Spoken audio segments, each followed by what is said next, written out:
Hey, well, with me today, of course, is the very well-known Yolanda Hamblen, um, exalted presenter of what has rapidly become uh, probably the world's largest security industry podcasts.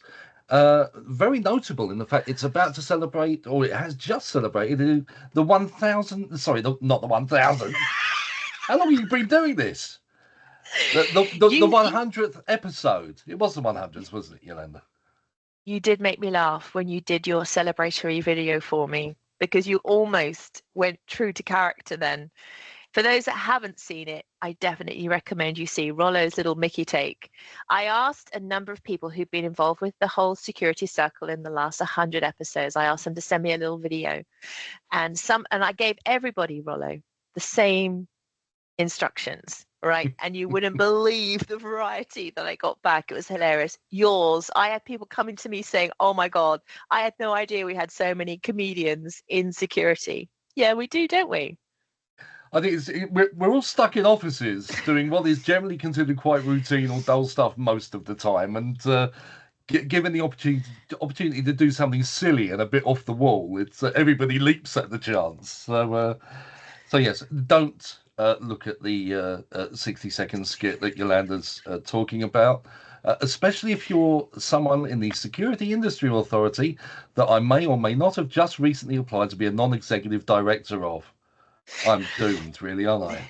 I've Do got you Bob Hope and remember? no hope of that one. Do you remember when Les Dawson used to play the piano, and he used to play, he used to get those notes wrong, and you kind of did that, but you got the words wrong. That's what made it such classic comedy genius. So everybody, please go and take a look at it. It's funny.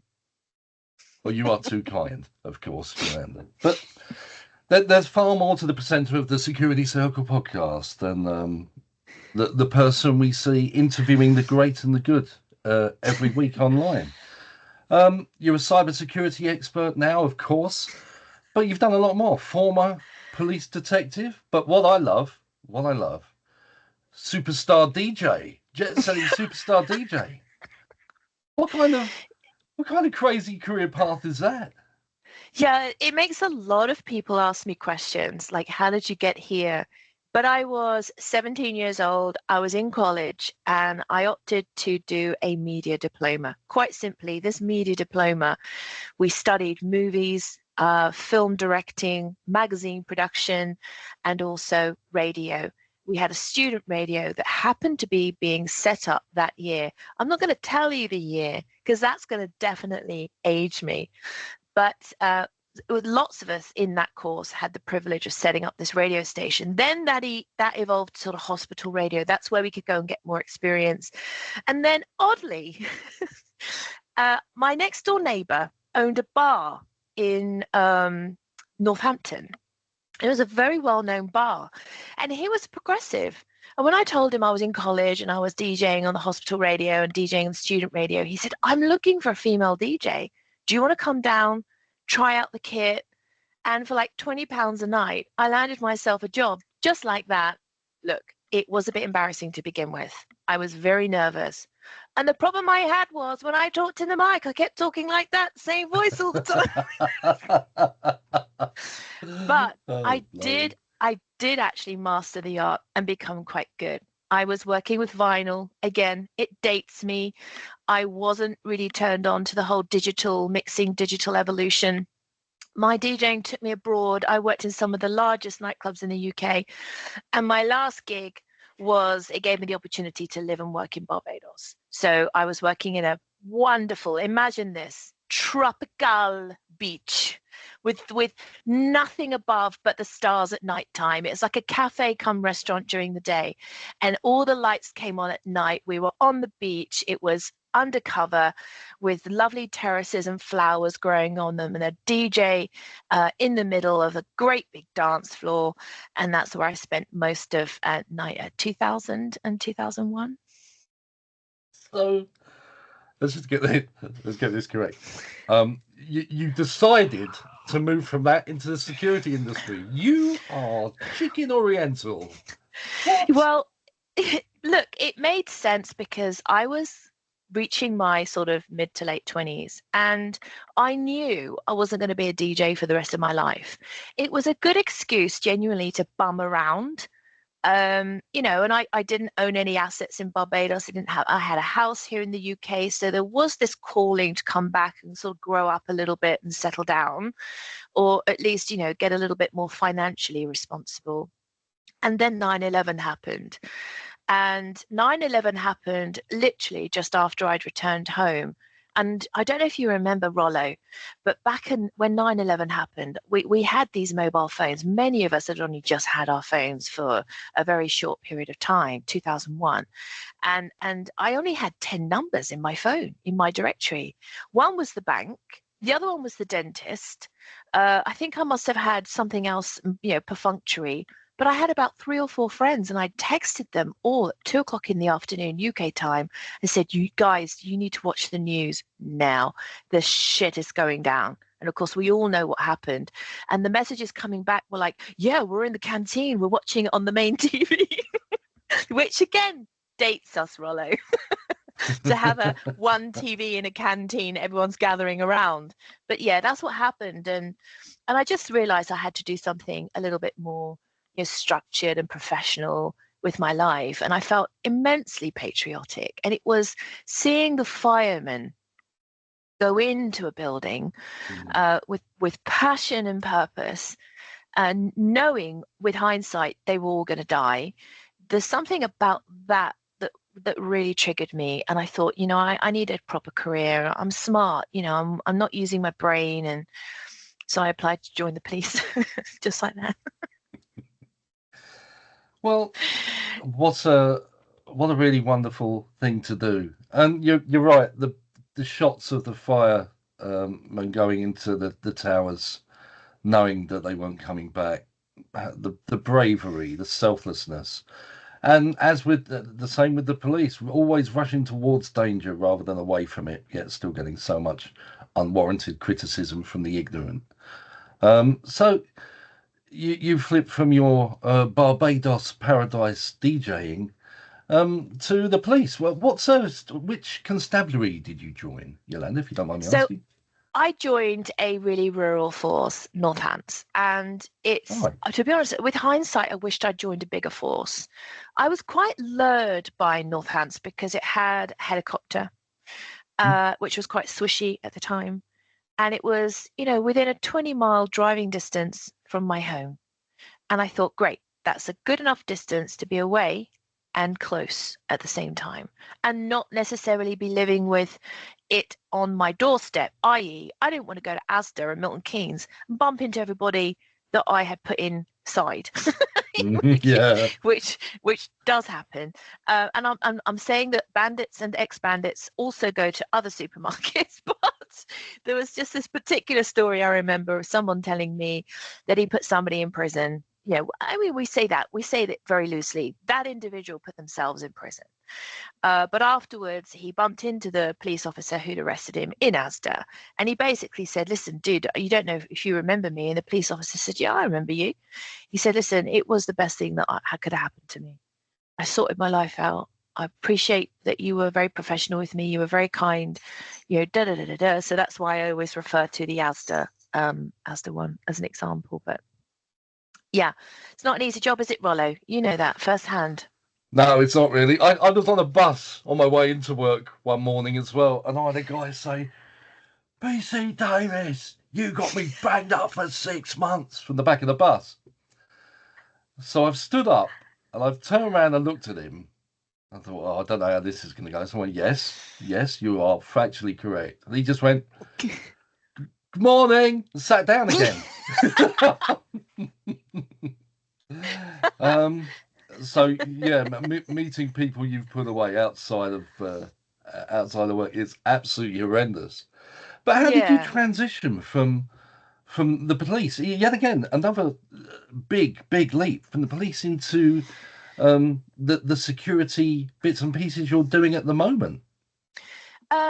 Well, cyber in particular, there's a couple of candid ways I approach this, and I do speak to this. I spoke to this at GSX in Orlando, because a lot of security professionals. So let's go back.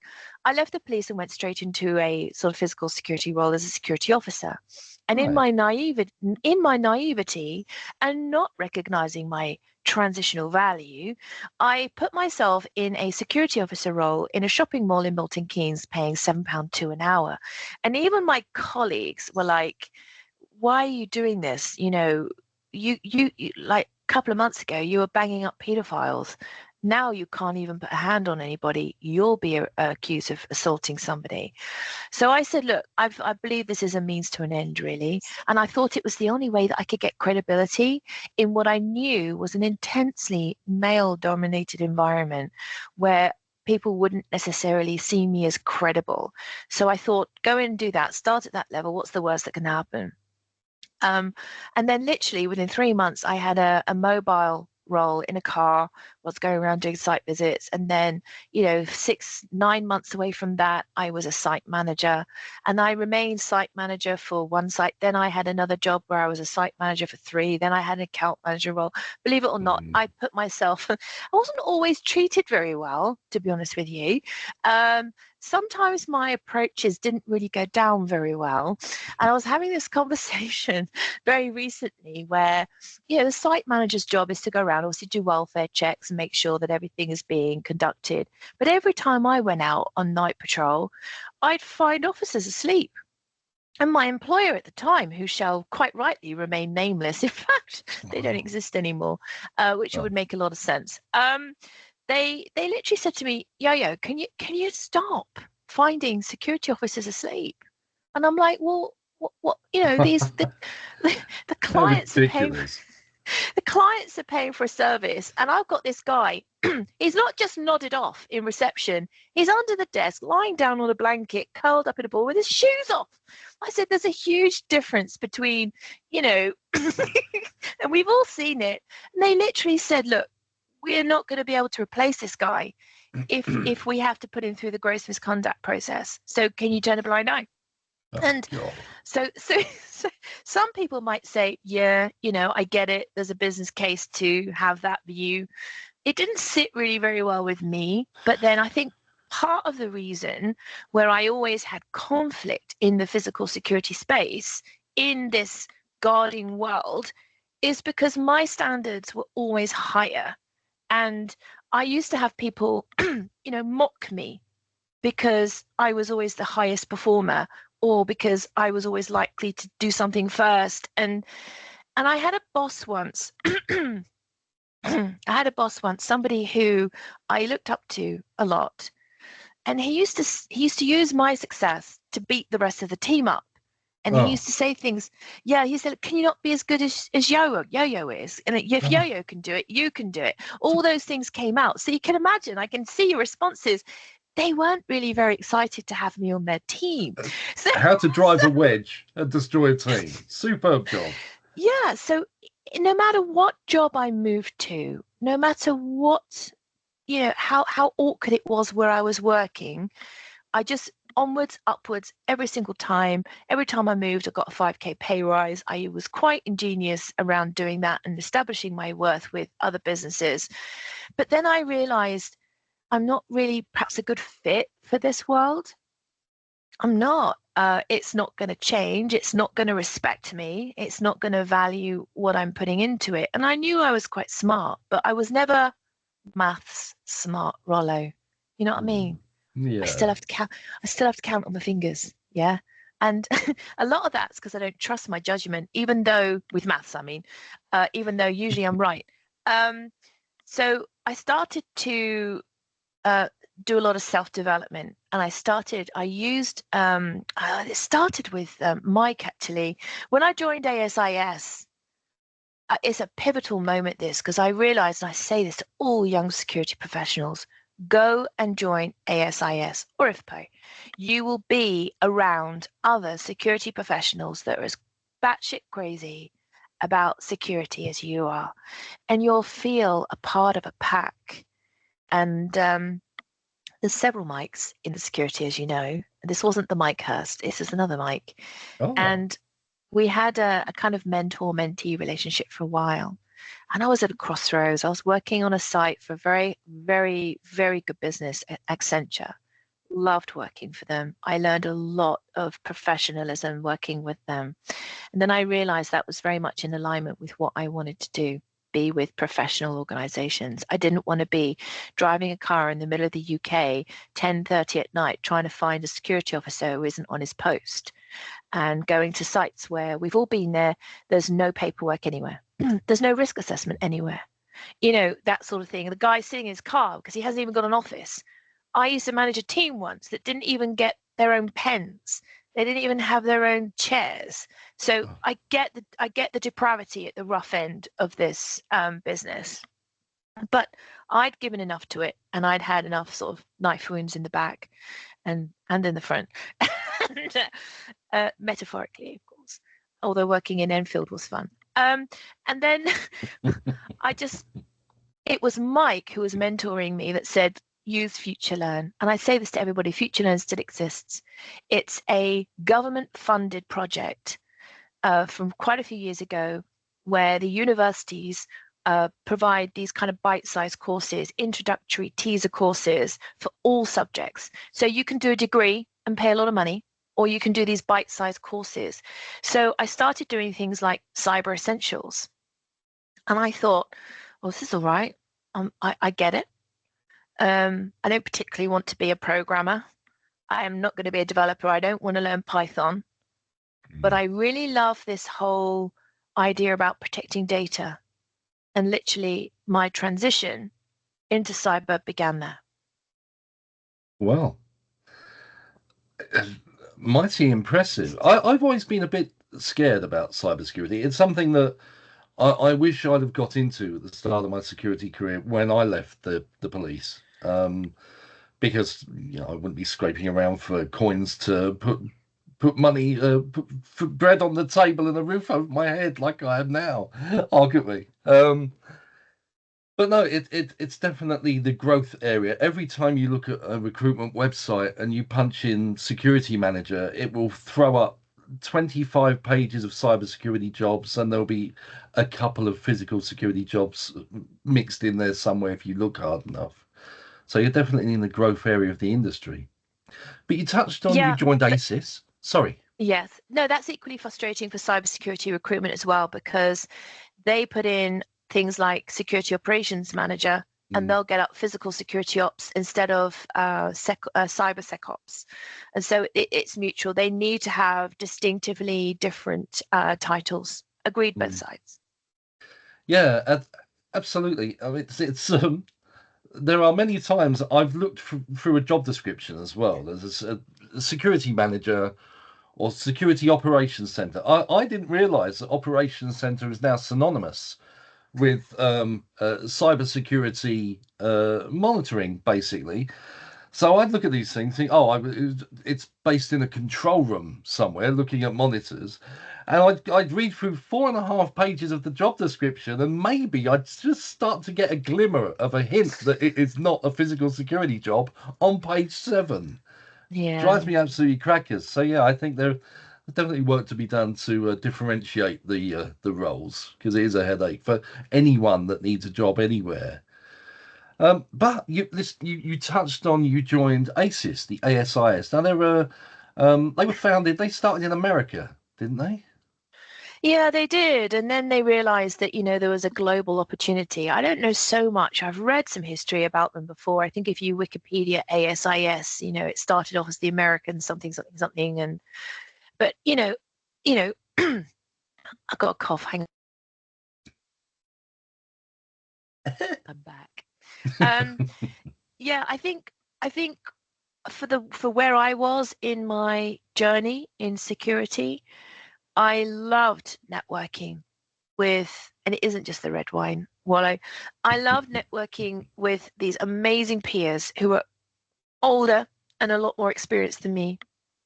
I made friends very quickly. And then I think within about 3 years, I already had individuals coming to me saying, hey, listen, there's a steering committee. They'd love to have some volunteers. You up for it? And I'm like, yeah, throw it my way. And so my voluntary security membership career started also in 2020. So I was on the physical steering committee for 3 years. Then I got booted off because you only get a 3-year tenure, which is so annoying. Because I really loved it, and it was so nice just turning up on Zoom meetings and seeing friends. Friends, coincidentally, that I then went to America for ASIS GSX events to go meet the people that I'd befriended, and now they are friends, and now we stay in a condo together like we did in Orlando. Mike and his daughter had one house, we had another house, and these are all people that I'd met through that channel. So I think you do genuinely, and if you listen to Security Circle podcast, you listen to Godfried, who is Gottfried Hendricks, he'll tell you that his career into the security industry is purely accidental, but now he can't let it go. Even though he's retired, he still gets involved because the structure of his associates around the world has become deep friendships. And that's the fact of the matter. So you join something like ASIS, you're proactive, you want to get involved, you want to give back. You know what Denzel Washington said on Radio 2 yesterday on Zoe Ball's show? He said, there's 3 stages in life. He said, the first stage is learning. The second stage is earning. The third stage is returning. What a very nice way to put it. He's an awesome man. It very much sounds like it. And talking about returning, it's very much what something you're doing. I know you're very much involved in what is a global security family now, as you've touched on. But one of your passions, I know, is EDI and promoting equality, diversity, and inclusion. It's something close to your heart. I've seen a lot of the work and promotion you've been doing. But first of all, why does that appeal to you? And how do you think we're doing in the UK when it comes to promotion of EDI? So this isn't easy for me to talk to now. And I think if you'd asked me 2 years ago, and then 2 years prior to that, and then 2 years prior to that, I think you'd have had some moderately different responses. And a lot of women really are quite fed up with talking about ED&I now. And it's not, I'm not saying that because I think it's a bad thing to talk about. It's a good reason to talk about why it's so difficult to talk about. There are a number of women who have incredibly good, clear, transparent agendas to leave the ladder down for other women. And I always, like, even in my mentoring life, you know, I get approached a lot, you know, people wanting to have some mentoring, but I only mentor women because they have always, you know, hereditarily always had it harder. In fact, I saw this, I've got to tell you this. This amazing woman, I saw her on Instagram yesterday. I've got to give you her name. Her name, oh, I can't find it. I can't remember her name. She's a senior Black woman in cybersecurity. And her story is very different to mine.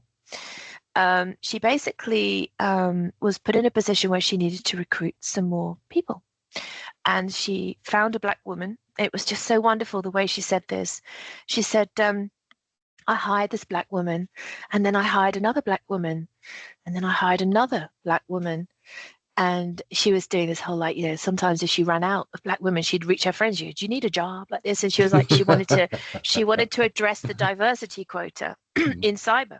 And she, on the 4th time she hired a Black woman, she got the call, and the call was from HR.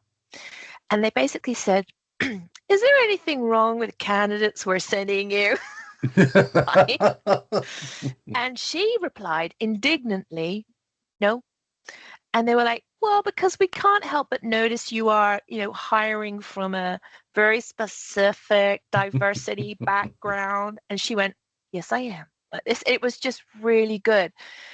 She was in a position where, although she was being challenged, I was in a very similar position, working for a very big company that we all know. And the women to men ratio, I think, was something like 13%. And so when I embarked on my recruitment campaign to recruit for cybersecurity analysts for a SOC, I wanted specifically to attract broader candidates. And I think this is why a lot of women like to walk the walk now, not just talk the talk. Yeah, this is about walking the walk. This is about looking at the people that apply to a job and thinking, okay, is this somebody who will fit into the organization? Is their CV as good as somebody else's?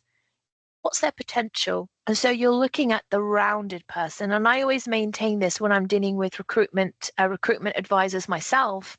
I always find women recruiters a lot better because they look at the individual, not just the CV. That's my own personal experience. Some others may vary.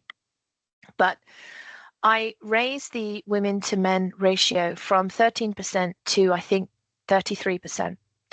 And it was starting to make some people very uncomfortable. And yet I'd hired some amazing women that are still in the industry now. And I remember putting a candidate who was wearing a hijab in front of my boss. He didn't like her. He wanted to see her because he started to distrust my judgment in who I was hiring. I was the head of SecOps, right? It's a very senior position. But he wanted a second opinion on my choice of candidate. And he vetoed my candidate. And I knew that it wasn't because she wasn't good. And it was very frustrating because I sat in that interview as a part of the continuity of the program, and he put her under extraordinary pressure. So in terms, she had gone through a harder interview process than every other candidate. And it wasn't fair and it wasn't right. So we were starting to have a very significant difference in how things should be done. And then I realized, even if you're working for a very large organization, you can still struggle to do the right thing.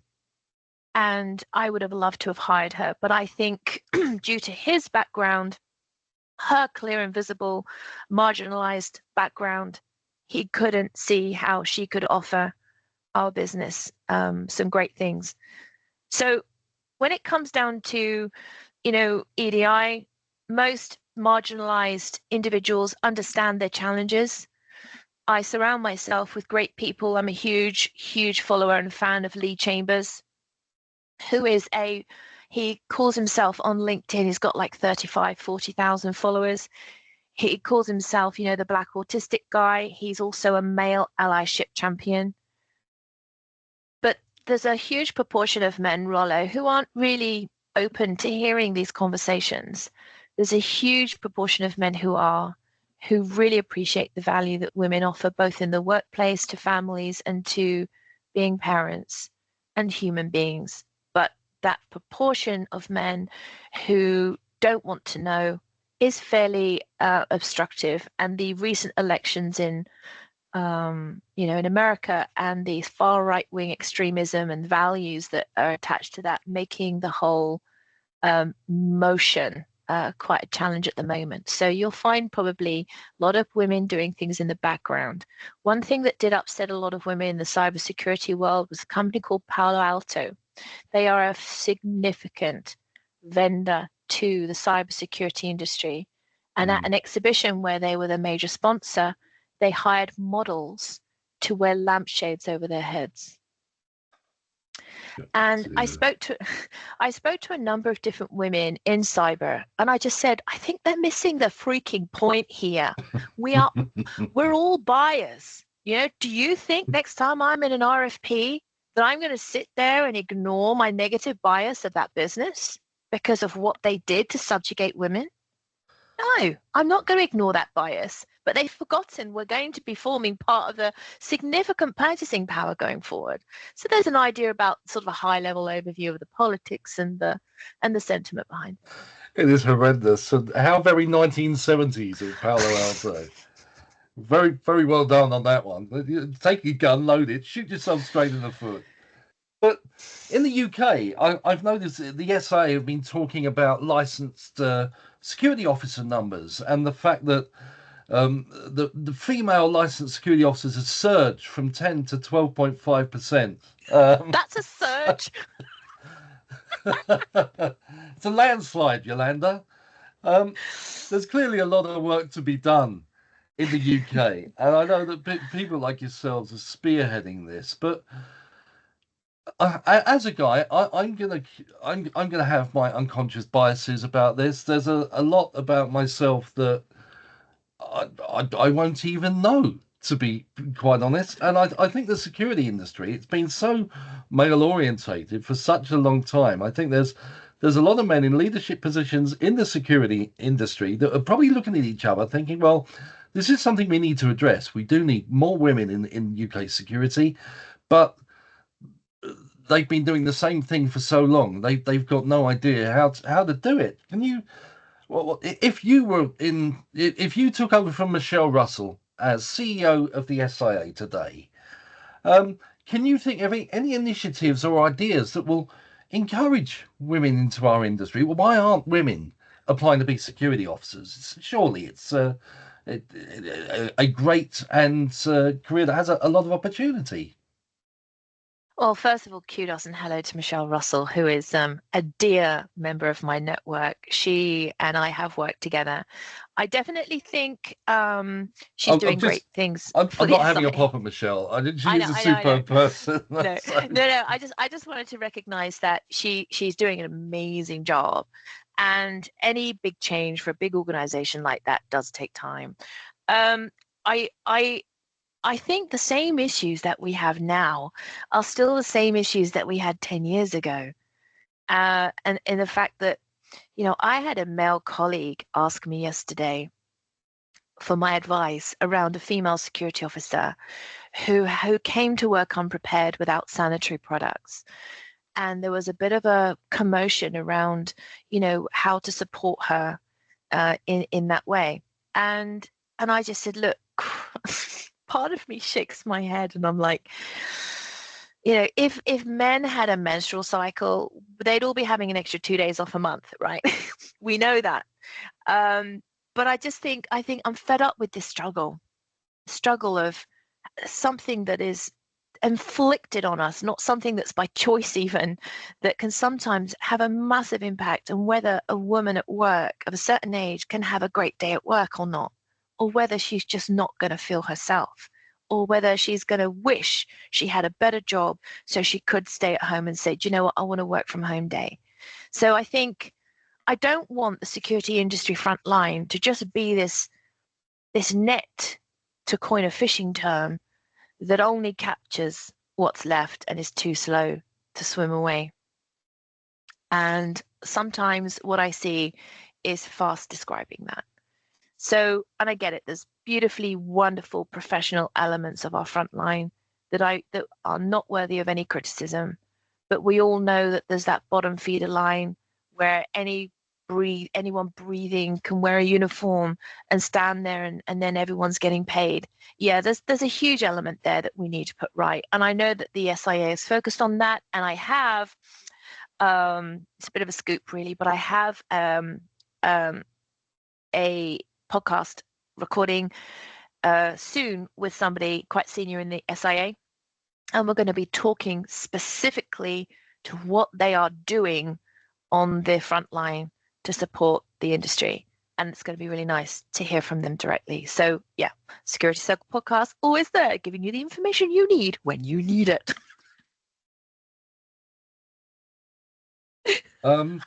Thanks for that quick commercial break. I don't even know where that came from, Rollo. What's happened? What? That is coffee you're drinking, right? It's mid-morning, for goodness sake. Yeah, and I don't even think I really answered your question, but women know why women are not joining the security industry. The hours aren't great. The locations aren't great. When I've seen men sleeping in their cars because it's too cold where they have to sit, there's no way women would want to do that either. I don't think it's a great job for men sometimes. I don't think it's a great job for people. So a lot more needs to be done. And I think it's all going to come down to, those values of keeping all of our people on the front line, looked after, good welfare, good values. It can be a great place to work. I did it for 16 years. Way too long. No, I did it for 15 years. Left a mark, clearly. Scarred, man. Scarred. So you talked about your super new SIA top interview you've got coming up. Mhm. And I know you travel all around the world now, going to conferences and expos and things. Where do you get your guests from? I mean, we're looking at the 100th episode. So I don't think I could count the amount of security people I know on. Well, I'd have to take my socks off at least. Rollo, you lie like a hairy rug. You are the one that's got like 30,000 followers, if not more, on LinkedIn. Um, Look, I think number one, the podcast, and sometimes I have to, apologize to people who do approach me. I approach an awful lot now by marketing companies and PR agencies who basically have clients that they want to feature on the podcast. But I am quite strict about this. You have to be an influencer, a thought leader. You have to be at the pinnacle of your career, a doctor, a professor. You have to have written a book, your CEO. You have to have a very unique specialist subject matter that is going to be of interest. So, yeah, would you believe we have that many people in our industry and more to come? Oh my goodness, more to come. I said the other day, when you need a spy, you can't find one. It's like buses. Now I can't get rid of them. But the ex-spies, the ex-British intelligence spies and the ex-CIA spies, for example, offer a great way of describing a skill set that we already know but don't know how to use properly. That's the skill. It's knowing you have the skill, knowing how to use it. So, and one thing I have learned is that the listeners to the Security Circle podcast are all in a developing stage. They want to learn. They want to know more. Their brains are sponges. And I like to think that the episodes that I offer are kind of like vitamin shots for the security brain.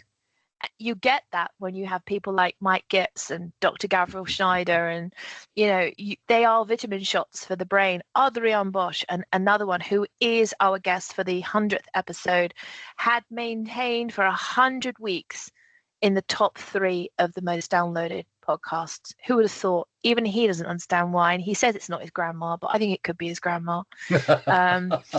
She, I'm like, how many grandmas do you have? But yeah, we're now in a really beautiful position now where the campaign that I'll be doing next will be thanking everybody for all the tens of thousands of downloads that we've had, people that just tune in all the time. And the minute we stop being relevant, the minute we're not offering anything, we'll stop. Let's just rewind a second. Tens of thousands of downloads. That's the sort of numbers we're talking about. Yes, My sir. word. Good Lord. Yeah. Well, once again, huge congratulations. But before we wrap up, a couple of things. Is there that elusive guest, that person you've wanted to interview from early doors, who is ducking you, who hides behind a tree every time he sees you coming, or she'll dive down an escalator head first the wrong way? Who are those elusive superstars of the industry that you're having trouble nailing down? And it is only a matter of time. I know you'll It's get true. them.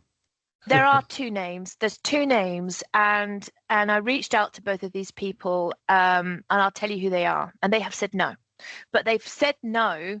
One of them said no, not now, and the other, I know no one says no, right? No one says no to Yoyo. One of them is Zelensky. I have a boots on the ground guy in the Ukraine who has access to his government, and I said, listen, we're ready for you. We are, one of the most popular security podcasts globally listened to. When you're ready and you need a platform of security professionals to hear your narrative, we're ready for you. And he's basically said, yeah, not now, because he's obviously very busy dealing with governmental deals and agreements and stuff. But there will come a time where people stop listening, and then he'll need to go to a broader format to gain support. The other one who I will persist with is Sir Tony Blair. He's just launched a book this quarter. Don't laugh, Rollo. Don't make me come down there and hunt you down. No, not at all. Like Obama, stop your facial expressions. Like Obama, whether you like his politics or not, Blair is a compelling speaker. All right. And he's just launched a book around leadership. And it's that kind of subject matter that our listeners really love. And so I reached out, and his PR agency said Mr. Blair won't be participating on this occasion. They're very polite. And I'm like, yeah, you say that now. But Yes. soon. Yeah, no, I look, I knew I was reaching. I get it. But even I have to remind myself that there is a great deal of benefit to that man, because if I can sell Chuck's books and Gavril Schneider's books and David Rubin's books because they've come onto the podcast and we talk about their books, then I could sell his books. So to me, he's another person of interest. So yeah, watch this space. I have no doubt they will appear at the Security Circle podcast coming soon. Listen, how do people listen to the Security Circle podcast? How do we get hold of it, Yolanda? Did you not know, Rollo? We are on all podcast platforms. All you have to do is like and subscribe, and then you get to listen to the episode as soon as it's released on Wednesday to subscribers only. And then Thursday, we launch it on LinkedIn, and we'll be launching the 100th episode today. So. Is there any cost implication? Do I have to put my hand in my pocket to subscribe to something? No. Have you not subscribed to a podcast before? Your podcasts are free? Yes. They are. And listen, we got some good little bits of swag as well. I don't know if you've ever seen a picture of me online with my Security Circle mug. Yes, I have. There are only 4 of these in existence. Mike Hurst have one, along with Chuck Andrews, and Sandy Davis, obviously very key, influential woman for heading up and being the CEO for IFPO. So yeah, we'll get some more mugs done. I think we need to sell them, actually. I think you should. Yeah, coffee tastes great out of them, by the way. Listen, Yolanda, thank you very, very much indeed for your time this morning. I know you're immensely busy. And the Security Circle podcast, if you haven't heard it, please just type Security Circle podcast into your browser, and one of a million ways to listen will pop up. So, Yolanda, thank you very much indeed. Rollo, I've always been a huge fan of yours. I'm here for you, pal, all the way through. Thank you so much. And maybe we'll come get you back onto the Security Circle podcast as well. Because your episode was also incredibly popular. Even though you're very humble, you wouldn't say it out loud, but it was so popular. The downloads were flying out. So let's get you back. That's my granny doing that, by the way. Yolanda, thank you very much. And a big hello to your white and ginger security cat who was on patrol behind you. Yeah, he does make a show every now and then. Take care. Thank you very much for your time. Cheers, Rollo.